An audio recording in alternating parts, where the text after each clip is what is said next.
Adesso la parola a uno che ha rappresentato la storia di questi ultimi 30 anni della mobilitazione ambientale in Sardegna, che è il leader del movimento Sardo sul territorio, che ha rappresentato insieme a tanti movimenti in Sardegna la volontà di reagire e di ribellarsi a uno Stato che voleva pianificare anche le nostre foreste, i nostri parchi, che voleva mettere fuori l'uomo e far diventare protagonista magari qualcun altro. Lui è Alessio Pasella, il presidente del movimento Sardo sul territorio, che ha rappresentato non soltanto in questa fase una scelta politica molto chiara, ma che rappresenta un'idea di Sardegna governata dai sardi. Alessio Pasella.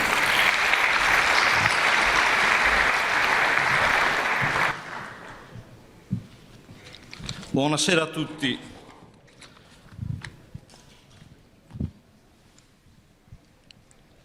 Mauro Pili, compagno di tante battaglie, cito una data storica, 26 aprile 1998, Pratobello, grande manifestazione contro il Parco del Gennargentu. Da quella data Mauro Pili è stato sempre l'unico politico al nostro fianco. Noi oggi siamo qui come Movimento Sardo Pro Territorio perché abbiamo fiducia in lui. Intendiamo scendere in campo per sostenere Mauro Pili. Presidente,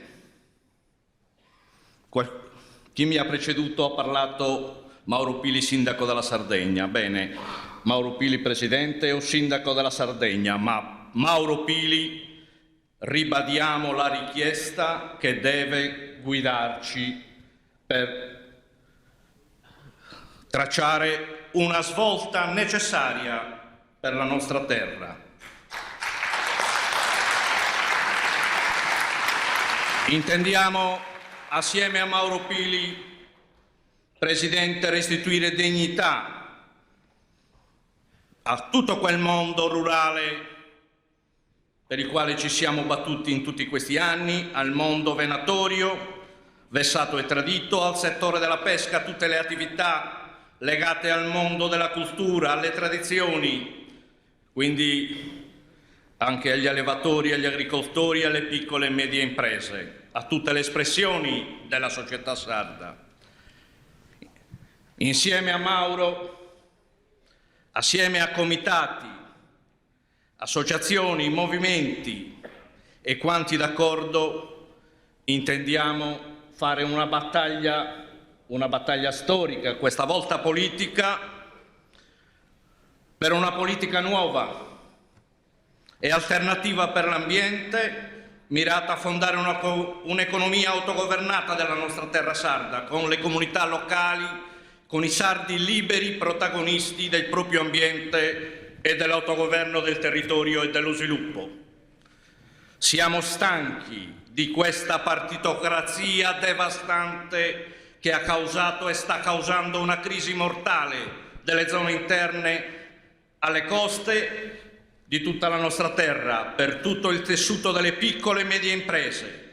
Insieme a Mauro intendiamo batterci con tutte le nostre forze per cacciare via, consentitemelo, via elettoralmente una classe politica regionale inefficiente e inadeguata che non è stata in grado di fronteggiare la crescente marginalizzazione sociale, economica e ambientale delle zone rurali, contrastata debolmente dalle attuali compensazioni, cioè di lento accompagnamento ad una buona morte della nostra terra. Scendendo da Tempio ho guardato le campagne, una desolazione e una tristezza.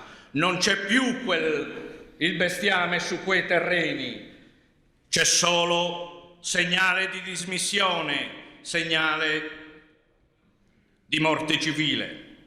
Quindi tutto era mirato, e lo sapevamo, mirato ai vincoli, mirato a imbalsamare la nostra terra e alla conseguente dismissione delle attività produttive. Pertanto, mobilitazione politica per una grande unione, caro Mauro. Noi siamo pronti. Un fronte unitario assieme a te, Mauro, Presidente, e a Unidos e a tutti quanti condividono questa battaglia, assieme a movimenti, associazioni, comitati di base, una grande battaglia di libertà della Sardegna e dei sardi. E consentitemi un passaggio ironico. Per non continuare a piangere insieme, Unidos vinceremo. Grazie. Grazie Alessio.